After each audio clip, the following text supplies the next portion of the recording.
Hallo Leute, willkommen zurück auf meinem Kanal. Guten Tag!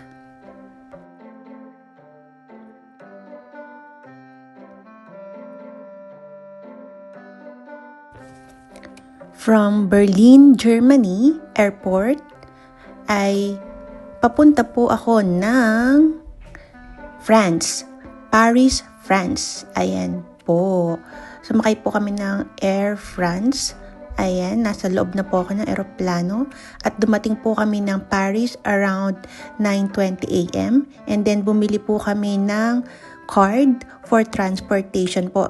Yan po yung ticket na gamit namin para sa transportation. And then tumuloy na po kami kasama ng kasama ng mga kaibigan ko sa aming hostel for 3 days and 2 nights.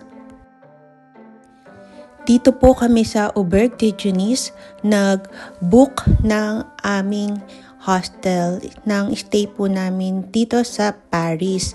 Mamaya po ilalagay ko po yung costing, yung mga nagastos ko po sa tour ko ng 3 days and 2 nights sa Paris. And ito po ang itsura ng hostel. Merong bar, ayan po. Tapos may free wifi na rin po. Malinis naman, ayun, may billiards. Ayan, may mga games na pwedeng laruan. Ayun. And then ito po ang aming room. 3 po kami. So, 1, 2, at 3 higaan para sa 3 tao. And then meron pong lamesa at upuan. Meron din pong 1, 2, 3 cabinets. Ayan po. And then meron din pong shower room. Ayan. Yung toilet po nakahiwalay. Common toilet nasa labas po. And then, ayun. After namin na ilagay ang mga gamit namin sa hostel, nag-decide na po kami na mamasyal.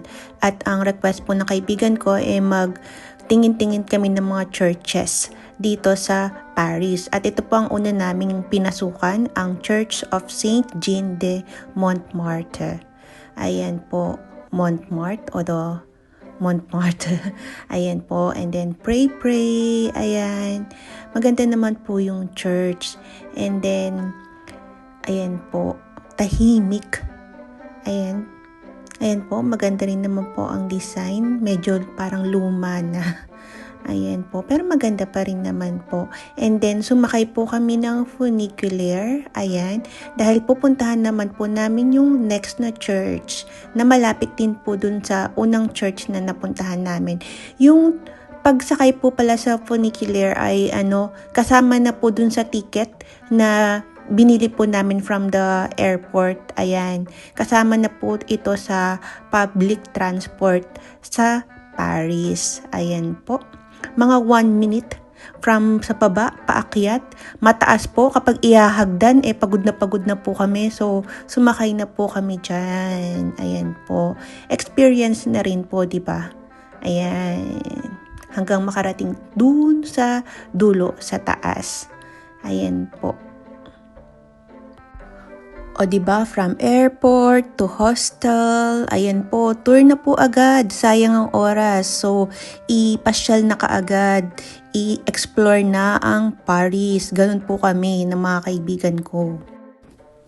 And then, ang next church na pinuntahan namin ay ang Basilica of the Sacred Heart of Montmartre. Ayan po. Actually, hindi ko po first time dito sa church na to.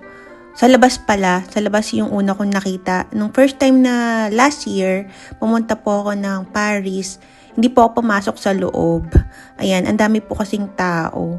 And then ngayon, sumama na po ako na makita yung loob ng church. Ayan po, maganda naman. Ang ganda po ng church. O diba, lumalaban ng architecture. Ayan po. And then, ito po ang itsura sa labas ng church. O, diba? Ang ganda rin. And then, sumakay po kami ulit ng funicular pababa kasi ayaw po namin maghagdan. Pumunta na po kami sa center ng city. Ayan po ang Arc de Triomphe. ayan po ay one of the most famous monuments in Paris, France. Ayan po. And look guys, oh, may mga mamahaling sasakyan dito, Ferrari, ganyan. For rent, 400 euros for 30 minutes kung gusto mong itry na sumakay.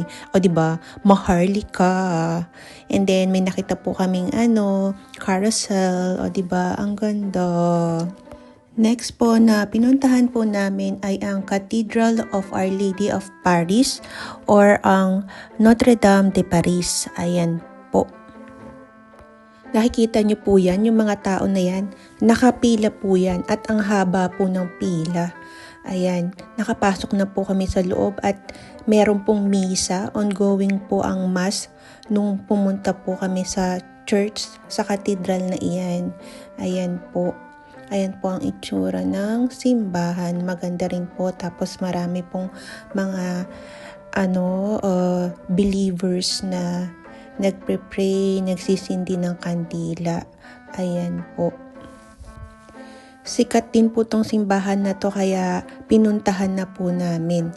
And then after that, lakad-lakad po kami at nagutom na po kami. So, gabi na po yon for dinner na may nakita po kaming isang restaurant na nagluluto ng ramen. So, dyan na po kami kumain at ito po ang aming mga orders. Ayan, takoyaki at ramen. Masarap din po yung luto nila. Ang pangalan po ng restaurant ay Kare or Care Kare. Ayan po. Japanese restaurant po. And then, dun pala sa hostel na nabook namin ay included na po ang breakfast. So, meron po kaming 2 breakfast. Ayan po. So, okay naman. Masarap naman po yung pagkain. Yung typical na European breakfast po ang kanilang sineserve. Ayan po. Ito po yung mga utensils. Ayan, kuha ng utensils. Tapos ayan na po yung mga breakfast. And I rate the hostel 7/10 stars. Ayan po. Ang goal po, kaya kami nasa Paris, ay ang pumunta sa Disneyland. Ayan po. Yung mga videos ko po sa Disneyland ay na-upload ko na po. Watch nyo na lang po. Ayan. And then, ito po ang aming mga nagastos. Aking nagastos sa aking tour sa Paris. Ayan po. Thanks for watching. Cheers!